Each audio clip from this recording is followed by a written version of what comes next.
I have a confession. Updating our website was not on my 2025 bingo card. Honestly, it really wasn't even on the radar. The old site was fine. It was beautiful. It did the job. And I was focused on honestly 100 other things this past year, past 8-ish months. Plot twist here, I started working with this incredible team of developers in India on another project for another business. And let me tell you, these guys and gals were so sharp. When we were working on this other project, they started poking holes in our current legal page website. They were showing me things that weren't optimized, areas where a lot of customers might be getting stuck or navigation wasn't working right, how the whole checkout process was going, back end setups that could be a lot stronger. And then they were speaking a whole different developer tech language to me. And I realized they clearly had a ton more knowledge than I did or my team did on the tech side. We like to say we are dabbling in coding sometimes. And then I said, hey, is there any way you guys would be able to ever build a custom site on Shopify? Now, we have had thelegalpage.com on Shopify since the very, very beginning. So I have hundreds of products in there, thousands of customers, and all of our backend blogs, everything is in Shopify. It's been there for 8+ years. I can't move from this e-commerce platform. But if you don't know Shopify, let me just tell you about it. If you have, then you're probably going to be nodding your head here. If you've ever worked with Shopify, you know that it is no small feat. It's an e-commerce platform, but then the legal page, we add in blogs, educational content, other kinds of digital downloads and files and opt-in pages. Basically, I want all moving parts of my business, which is a little bit different than a normal e-commerce or d-commerce business, right? We have digital downloads for on the internet. I want all of those to live in one ecosystem. And what I had done in the past is just worked from a template. I've had, designers, website designers here in the US, work off of a Shopify template and kind of semi-custom create it. There was just no way to create a custom website here in the US for a decent amount of money. If you do that, you have developers here. It's just outrageously expensive. But these Indian developers were amazing. I connected with them right away. They clearly had the expertise, and I just had a gut feeling that it was time to take the leap and redo our entire website. So we did it. That's my big news. We have been painstakingly working on this thing for months behind the scenes, tweaking, testing, perfecting every little detail. I have looked at so many wireframes in Figma, my brain could hurt. We did so many things that I can't wait to tell you about in this podcast episode. And now it's time for the big reveal. The brand new legal page, thelegalpage.com website is live. Eek! Go check it out. And I'm going to give you 5 of my biggest takeaways on what it was like creating this website so that if you are ever moving into a season of where you're revamping your website or doing a whole new website, you can take some of these tips along with you.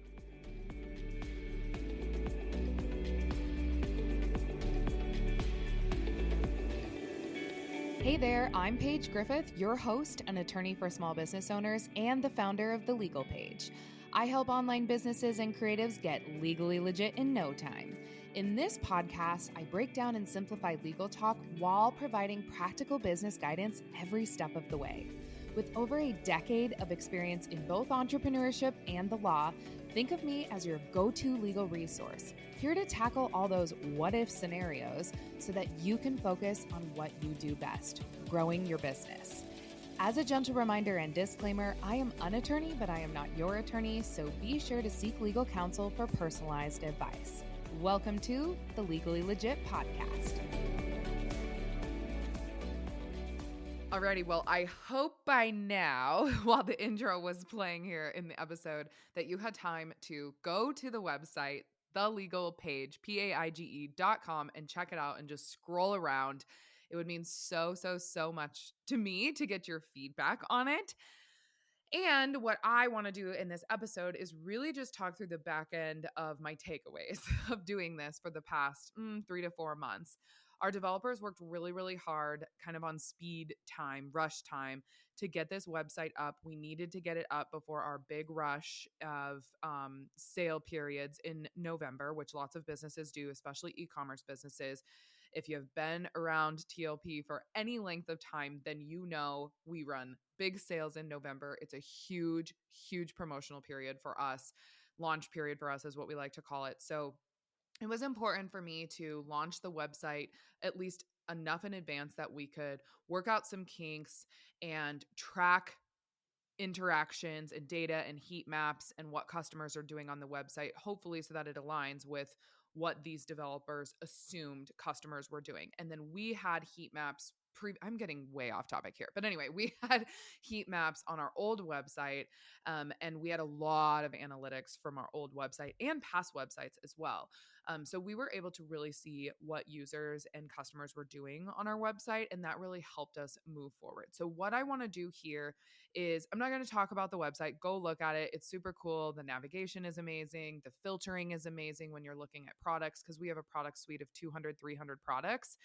And so we wanted to make it really easy for every industry, every type of business owner to find the contracts and or short forms and a la carte clauses that they needed as quickly as possible. We wanted the homepage to be seamless, but also point to free resources and education, a little bit about me, how we really serve photographers in that space, quizzes that you can take in less than 2 minutes to get directed to the right contract. We have a really cool about me page and about the legal page and bringing on my team. We have a good affiliate page. The Legally Legit course is highlighted a bit more. So I'm just really excited about this website. But here are 5 big takeaways that I have found when we were doing this process, so that you kind of just get a glimpse behind the scenes of what this is actually like. I would say we are definitely more of a medium-sized business. We are over 7 figures every single year. It's an e-commerce business. It's a little bit different. I have a larger team, 10 plus people at any given time working on the legal page. We have employees and contractors. So I know what I'm saying here might be a little bit different than where you're at in business. But I made sure to curate these 5 takeaways so that you could use them on your next big website revamp venture. So here we go. Takeaway number 1, time. Time. The clock always takes way longer than you think. I honestly went in thinking, we're going to knock this out in the 12 weeks that they said. No big deal. I was wrong. If you're a website designer, you're probably nodding your head here, or you've ever done any website revamp. This is truth and has been truth for me for many, many years. No matter how many times I redo a website, we've probably redone our website 5 or 6 times since I launched the legal page.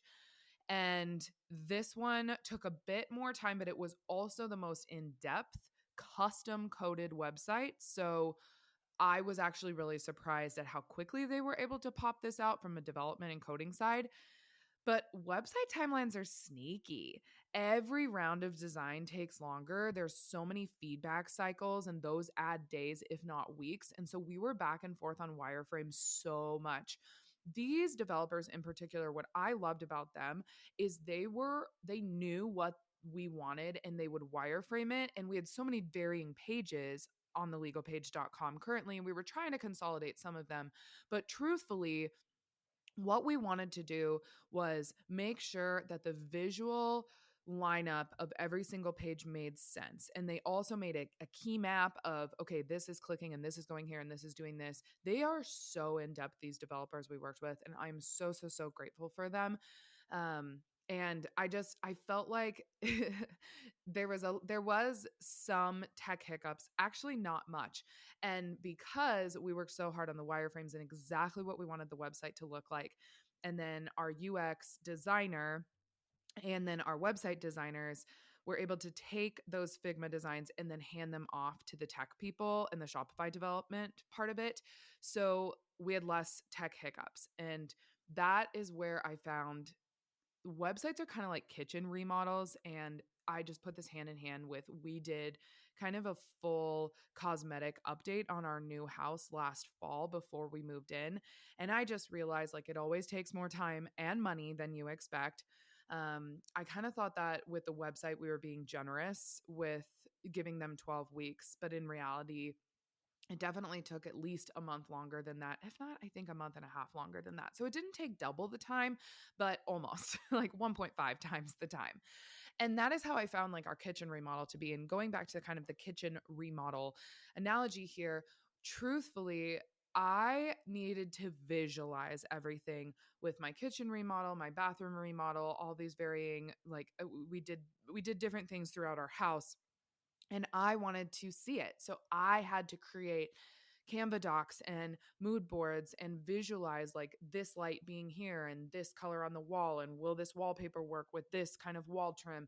And we were keeping existing cabinetry. So will these countertops work? Will these faucets and sinks, and like how will that all go together along with lighting and our pendant lights? Like everything I needed to visually see it, which is exactly what we did with the legalpage.com and these wireframes. We went back and forth so much on just what they are going to look like before we handed it off to development. So time, it just took so much longer. It just takes longer than you think, is what I'm trying to say. My advice here is that whenever you're working on a timeline in your business or you're dreaming something up, I want you to double it. If you're budgeting for 3 weeks, plan for 6. If you're budgeting for 2 months, plan for 4, because that buffer time is never wasted. And it kind of also is really helpful because if you go under that, then you feel like you've beat the clock a little bit. And that's amazing. And that's kind of what we did with the website. I was like, 12 weeks. All right, I got to like budget for 5 to 6 months here. But then they were able to knock it out a little bit sooner than that. But of course, it took more than 3 months. So it kept me from pulling my hair out when things were getting delayed. They're going to get delayed. That's what I'm trying to tell you. But you'll also really thank yourself for the breathing room. And I did. It gave myself a little bit more of a pause. Okay, it's fine. Like I already budgeted for more time than they were allotting. And that's making me feel a lot better. So takeaway number 1 is time when you're working on a website is going to take more time than you think. So if you're ever getting a quote from a website designer that's saying, we can do this in 8 weeks or we can do this in 12 weeks, there's just going to be more back and forth. Life is going to happen and it's going to expand that timeline. Takeaway number 2, this is something that I truly, truly believe in my core you need to be a part of more than you think. I want you to be involved in your website development and redesign. Don't delegate too much. I actually delegated too much on my previous website designs, and I had copywriters involved and designers involved, and they kind of were making all the decisions. And then sometimes I had my team involved in giving feedback. Yes, you're going to have these designers, developers, copywriters on your team, and that's great. But what I have learned is that no one knows your audience like you do. No one knows your business like you do. No one hears the exact DMs, the complaints, the compliments, the little stories that your customers tell you like you do. You're the visionary behind your business. There were moments when the wireframe designs came back and they looked gorgeous, great. Yeah, lovely. My team liked them, but then my gut was saying, sometimes that doesn't feel like TLP or sound like TLP, or maybe the colors needed to be warmer, or maybe that wasn't speaking to me the way that I wanted it to speak to a potential customer that's never landed on our website. I wanted the words to sound exactly like how I, Paige Griffith of the Legal Page, would explain something to a business owner, to a friend, over coffee. So when all of that was going on, I just realized, Paige, you're stepping in. You got to redirect here. You need to be way more involved. And so that's what I did. It is so tempting with website designs to like hand everything off to a designer and think like the experts, they have it handled.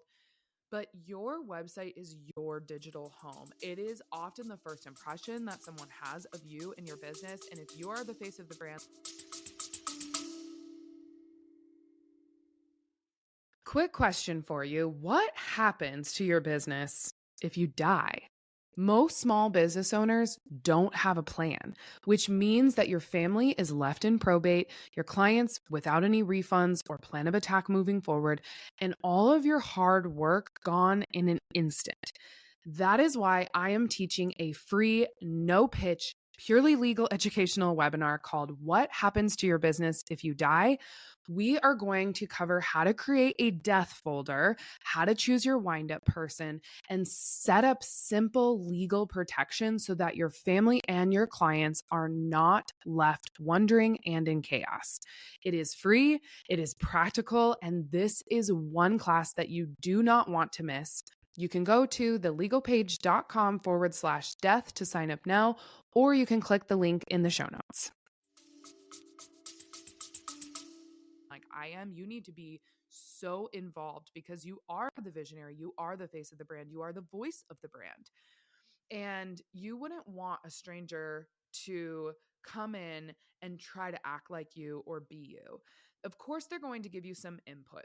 We'll go back to the home analogy here. You're going to maybe want to hire an interior designer or someone who has had a bit more experience in home design than you if you've never done it before, but you can't disappear completely from the process because it's your home. It's what you're going to live in and be in, and like what makes the most sense for you and your family. And what is your aesthetic style? Same goes for website redesign. That is my home base as a business owner. That's what people are going to see. And we have so much organic traffic to our site and SEO to our site, and people just go there. They go to the homepage. That is where we have found people go. And then they immediately are trying to look either for education, free resources, and most often they're just looking for the product. And so I wanted to be very, very involved in that. So takeaway number 2, be involved way more than you think. I want you to review copy. I want you to really be involved in the photos that are being selected, how everything is read through on your website from top to bottom, where are people clicking, all of that you need to be involved in. Takeaway number 3, AI can help, but you as the brand voice and your point of view is everything. I'm going to be the first to say it here. AI, it's amazing. It's a handy tool, and it's definitely handy when it comes to building a website, helping with website copy. It can pump out all kinds of headlines and varying headlines for you. It can pop out product blurbs. We've been working on that a bit on the back end and creating kind of custom GPTs for product descriptions. Even it can help with whole blogs in seconds. We do not do that. We actually have a legal copywriter who helps us with our blogs. But alas, you can use AI so much with website designs and website rebuilds. It's like when you're staring at a blank page, AI can at least help and be the lifesaver to get you started. But here's what I've learned from utilizing AI day in and day out. All of my team members use it. If you just copy and paste, then you end up sounding like every other business online. Generic, forgettable, and it's truly the last thing that you want for your website because if anything, I want it to sound like how I'm sounding right now on the podcast. I want it to be like punchy and me and unapologetic and also just firm and legal, and this is the way, this is my point of view for small businesses. But I also want it to be inviting, and I have heard that people are like, you're very approachable as an attorney, and I'm always scared to talk to lawyers. So I need a bit of that too. I need the playful, like, photographer side of Paige. I was a creative and an entrepreneur. I went through the copy so much on our website. The cool thing though is we had our copywriter previously write every single word on our old website. And this time it was more of a website revamp, and we were really truly focused on ecom, which I'm going to get to in takeaway 5. But we were able to utilize a lot of the copy, and then I was just tweaking it using AI. So the key here is when you are generating output from AI, you really need to focus on the input going into it. Don't just tell them to write something because then it's going to be generic and forgettable. You want to utilize your own brand tone and voice. And that's what's really helpful if you get like pro versions of AI platforms. You can feed it your brand tone and voice. What is your writing tone? You can feed it past emails and your whole website copy.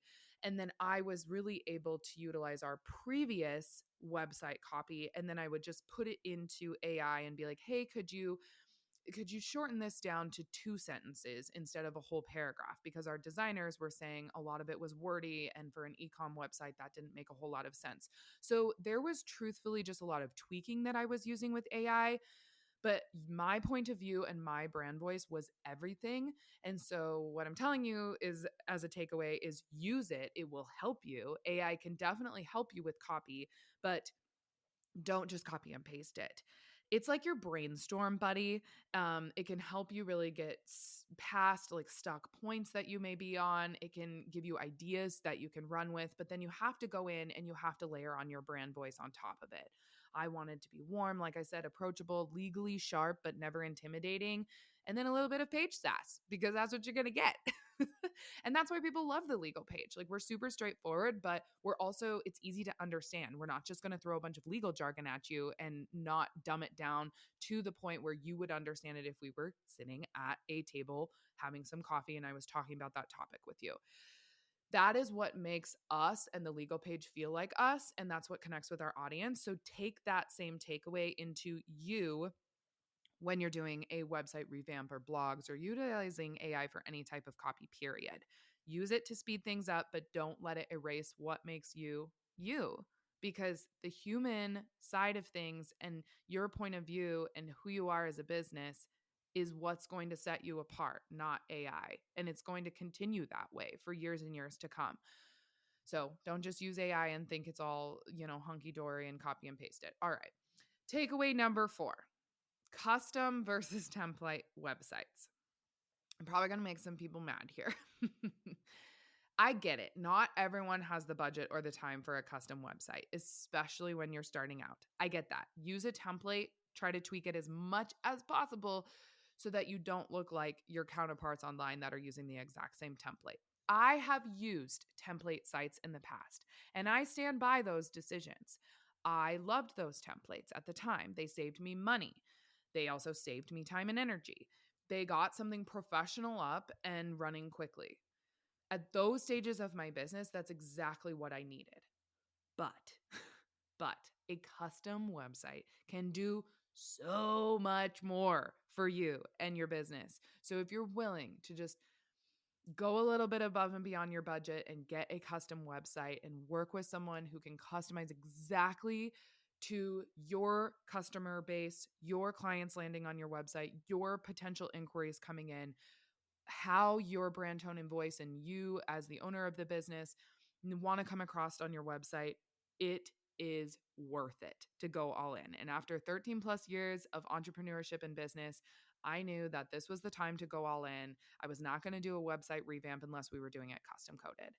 And we needed a site built for our systems, our workflows, our customer base that was coming to the website, something that wasn't just a Shopify template, but that actually worked a bit more seamlessly with the way that we deliver value at TLP. And then I also learned that once we had our semi-custom website that we used from a Shopify template 2 or 3 years ago, almost all of our competitors in the industry started using that same template. It was mind-boggling to watch. So I was like, I'm investing in a custom build. That's what we're doing this time.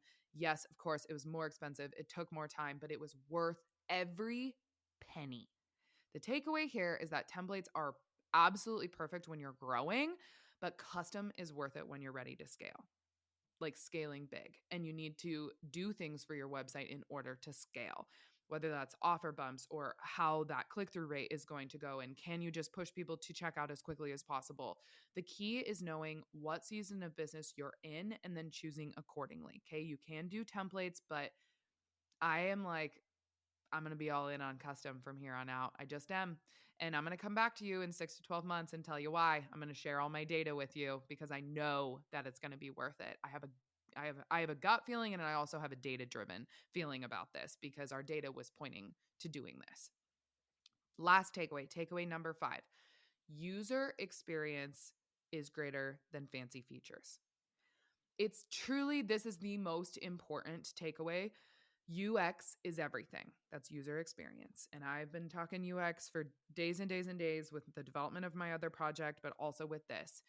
And I get it. It is so tempting as a creative business owner to want all the bells and whistles and all the pretty things. And oh my gosh, that looks so cool. Like the cool scroll effects, the moving illustrations, the hidden like things behind a picture that pop up. Oh my gosh, it's so pretty. Don't get me wrong. Like design should feel fun. But if a customer can't figure out where to click or how to buy, you have lost them. And on our website, it was crazy because it was a Shopify template. So like it should be wholly driven for e-commerce. And the beauty of e-commerce is, can someone land on your site, get to what they are looking for as quickly as possible, and then check out as quickly as possible? Or at least can you do that and pixel them and then remind them either in their inbox or through meta ads, like they have looked at this and then they will come back and buy.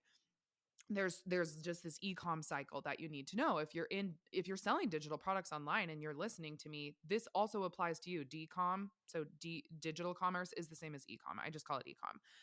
And with our site, there were definitely things on this new website that I thought would be fun to add. But my developers and these designers on wireframes kept coming back to me and stripping a lot of that fluff away in favor of clarity. They were like, that's not clear, Paige. No, no, no, no, no. Is there a way to make this clear? Where are they going to click? That CTA doesn't make sense. No, that's too many pictures there. There's too many pictures going on. We need more white space. We need more negative space. That's going to confuse any potential customer landing on your website.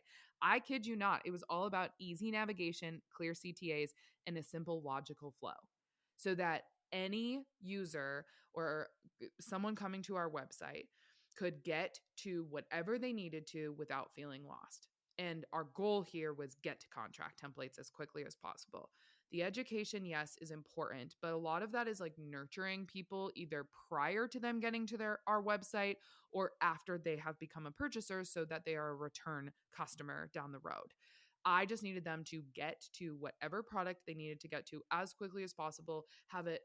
We were working painstakingly on product pages and the nuances of product pages and what people really wanted to see on a product page. What was the description they needed to see, like who this is best suited for and what is actually included in this. And was that easily understandable to somebody? Because I'm also talking to business owners who are trying to buy a contract template that don't know a lot about the legal side of things. So what is this contract? What can I expect to be included in this contract? Is it what I'm looking for? And getting into their minds there. So much about user experience being more important than a beautiful product page and the fancy features on that product page. I just needed it to be simplified and clear and easy to use. The coolest design is useless, in my opinion, if no one can actually use it. Fancy and fun and like creativity, it's important, but it doesn't pay the bills. User experience does. And people actually being able to contact you if they need help, people actually be able to being able to get to that product page, know what it is, and going to checkout and boom, purchasing. That's what pays the bills. And that's also what's most important here. People don't have time to be lost on a website. They will bounce from your website so fast. They want to know that they are in the right place and they are here for a reason and they are getting the transformation out of being on your website that they wanted to get when they first landed on it. And how quickly can they do that? UX, UX, UX. If you have learned anything from this podcast episode, it is this. Go get trained on user experience. I have done so much research and education and continued education for myself on user experience, and it has blown my mind in so many ways as a business owner. And I think it's only going to make for a more scalable, fruitful, rewarding legalpage.com in the future. So that's it. That's what I wanted to share with you all, the behind the scenes of how this new thelegalpage.com website came to life and my 5 biggest takeaways that I learned along the way. Let me repeat them for you so that if you are just listening in your car or on the subway or on a walk, that you can remember what I just told you. Number 1, it always takes more time than you think. Number 2, be way more involved than you think. No one knows your audience like you do. Number 3, AI, super helpful, but you as your brand voice matters more than anything. Number 4, templates, they're great for some reasons, but custom is worth it when you're ready. And number 5, user experience is queen here. Now, what do I want you to do? You know what I want you to do. I want you to go check out our new website. Seriously, please go take a spin through it. Let me know what you think. Go to thelegalpaige.com, paige.com, and look through it. Go to some product pages, go to the free resources page, go to the homepage and scroll through it. Post about it on Instagram if you would, or just DM me directly. I would love it for you to post and tag me if possible. And let me know your favorite part about the new site. And if you do, here is what I will give you. Coffee on me, because I've been talking about coffee this whole episode. Clearly, I need some caffeine in my life right now. It's a Friday morning and I'm a little tired, but this is when I'm recording this. And you know what? Coffee is on me. If you tag me on Instagram and you let us know your favorite part about thelegalpage.com, I'm going to send you a little treat as a thank you for celebrating this new website with me. You always need to celebrate things in business. And I learned that from a mentor of mine, and she was like, we celebrate everything. We celebrate all the big wins, but we celebrate just getting through trials and tribulations to launching things like this, the new website. Celebrate. I want you to celebrate with me. Let's have a cup of coffee together. I will send you a Venmo so that you can go get your favorite coffee today. All you got to do is post about this new website and let me know your thoughts on it. Launching a site is a lot of work, but it's also a huge milestone, and I don't want to celebrate this win alone. So let's celebrate together. Go peek at the new site, send me your thoughts, and then yeah, thank you so much for listening. I hope you gleaned some insight here in this episode about my biggest takeaways from website redesign and user experience, and you can use that moving forward when you do some big website thing yourself. All right, talk to you guys next time. Thank you so much for tuning in to today's show. Be sure to visit thelegalpage.com for contract templates, blogs, and additional legal resources. If you found this episode helpful, please share it with a friend or on Instagram with your favorite takeaway, and make sure you tag me at The Legal Page. Sharing is one of the best ways you can support the show. And if you've been tuning in for a while and you are finding value in these episodes, it would mean the world to me if you popped over to Apple Podcasts or Spotify and left a rating and review. Hearing your feedback absolutely inspires me to continue creating podcast content. Lastly, you can join my free Facebook group at topfacebook.com, and this is where you'll get access to me, my legal team, and thousands of other entrepreneurs for unlimited business and legal Q&A. Until next time, my friend.